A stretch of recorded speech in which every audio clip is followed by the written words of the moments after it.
Piggy, there's one thing to say after watching this last episode, and it's fuck Nish Panasar.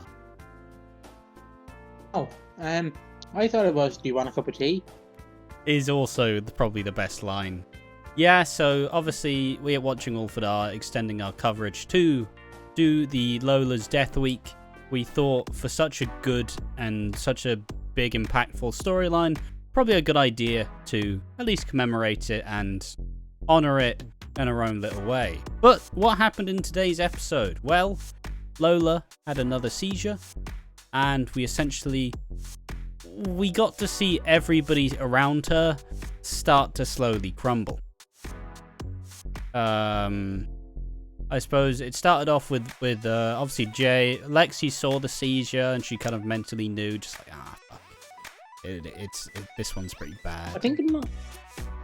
I understand this is not real life, but even if this was real, how emotionally that would fuck a 10-year-old seeing your mother or granny or a granddad just having a seizure. Yeah, it's absolutely. Oh.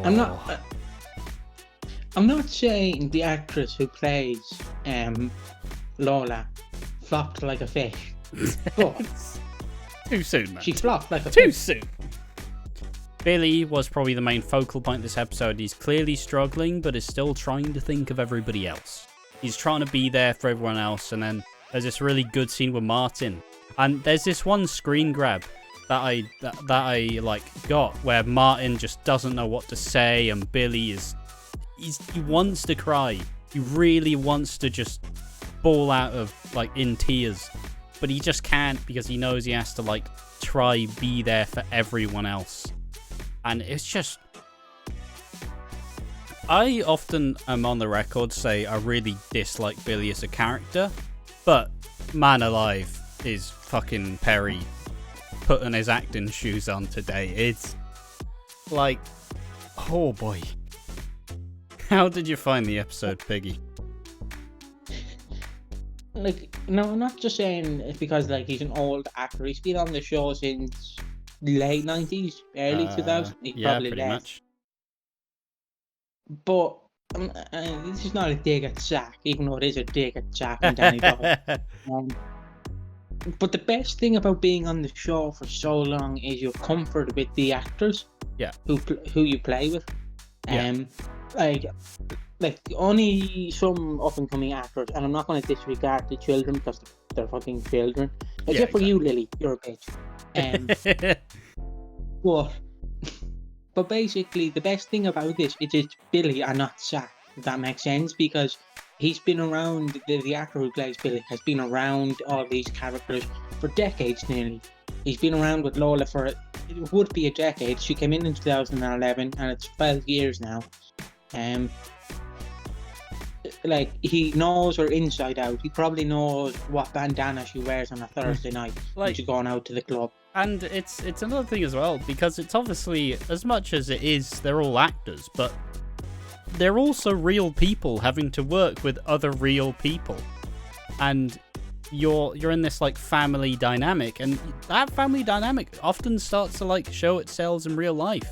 Usually, most people who play family are actually really fond of them and are absolutely like so upset when they actually like leave the show. That's why soaps are so kind of, it's why it's so easy to like fall in love with a lot of these characters, because the dynamics they build and the amount of chemistry they share is just, it's really impressive. I'd say this for most actors, except for Leslie Graham, who basically went, yeah, fuck all of you Eastenders people. You're all shit actors. I'm the king. That was basically Leslie Graham when he returned. Yeah. But I might believe. No, I'm not.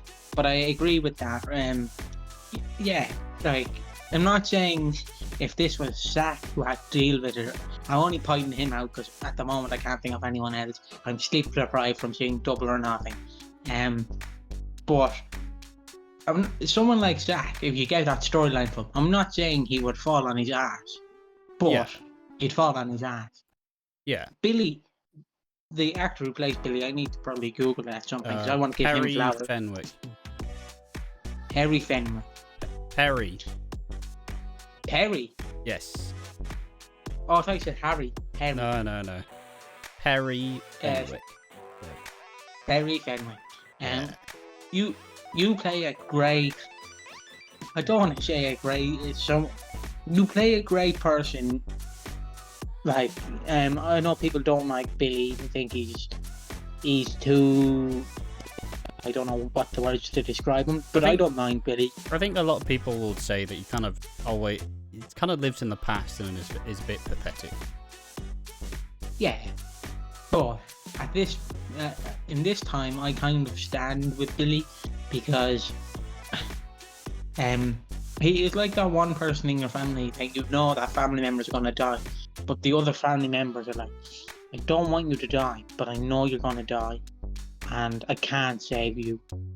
And then you definitely have that one family member who's like Ben Mitchell, and it's like, we're gonna fucking save you. You're gonna be fine till Christmas. We'll give you everything we can. Yeah, and then you're like, well, she's having another seizure and shitting herself. What are you gonna do? We can save her though. There is medicine. I'm like, yeah, but she's shitting herself. Shut up. Yeah, it's too far gone. Yeah. But I suppose also the other two the other two scenes that were really nice to see brought back our boy, Wholesome Phil. He's back. He's struggling a bit as well as him and Honey. Honey brings over Janet and Will. Will, who's taking the kind of like older brother role where you go, okay, I need to be a bit more responsible now, which was nice to see. What age is he? What age would Will be? I don't know. I'm 15? actually he's probably like 14, 15. Yeah, and Janet's like 10, isn't she? Well, she's doing a GCSEs. She's like, I don't even remember when you do your GCSEs. I can Google it. But you know, it's and then Phil kind of sits down with Honey like, do you want a cup of tea? And she's like, what? Yeah, no, just do you want to talk about it? Like, how's everybody doing?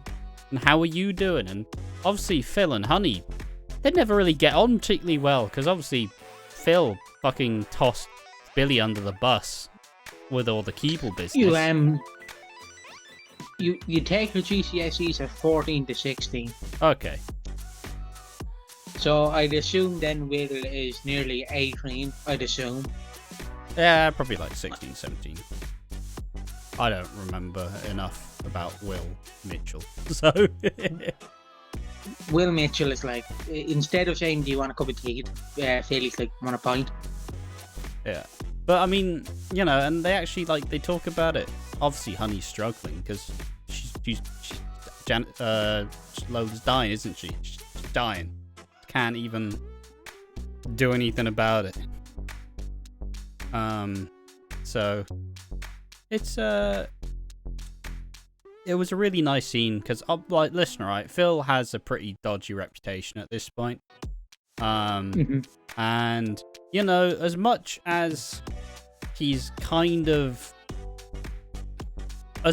done a lot of dodgy stuff over the time, he's still played by Steve McFadden, who's an absolutely fantastic actor and will turn anything you give him into gold. And it's been really nice to first see him actually start like smiling again. Obviously this happened when he started like seeing Cat more, and you know, he started smiling again. And when he's actually been trying to help his family.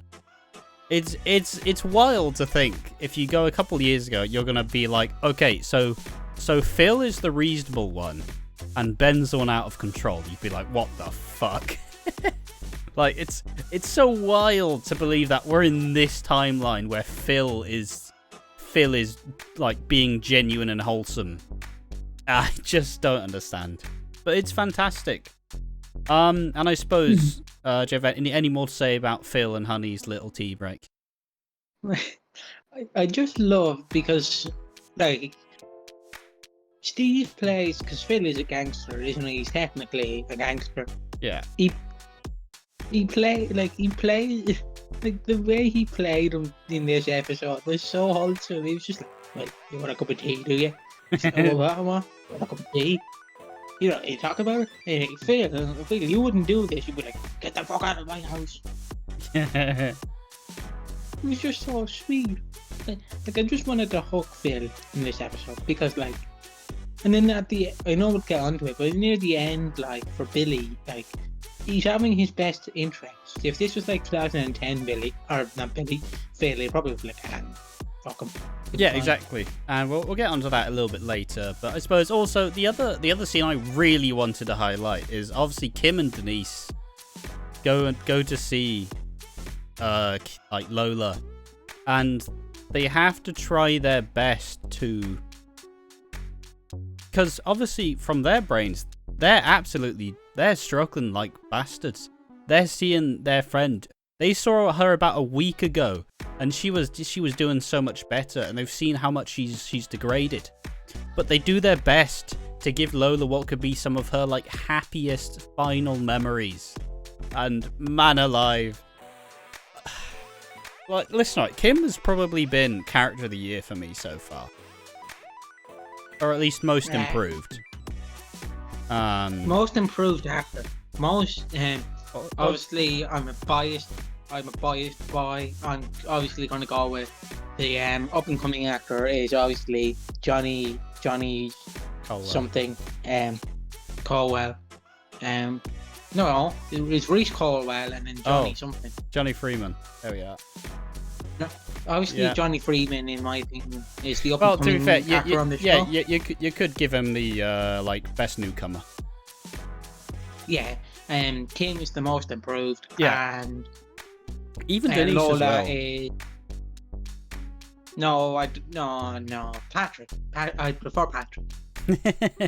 Yeah, but I mean, I suppose just to fully wrap around and not get caught up in like minor details, they were trying to give her the best possible time, you know, just like acting like everything's normal, and just kind of like they gave her the big like hell Lola, and then they went, oh, there's no L, there's no O, and then I'm pretty sure either Kim or Denise chimed, I thought you'd been baptized.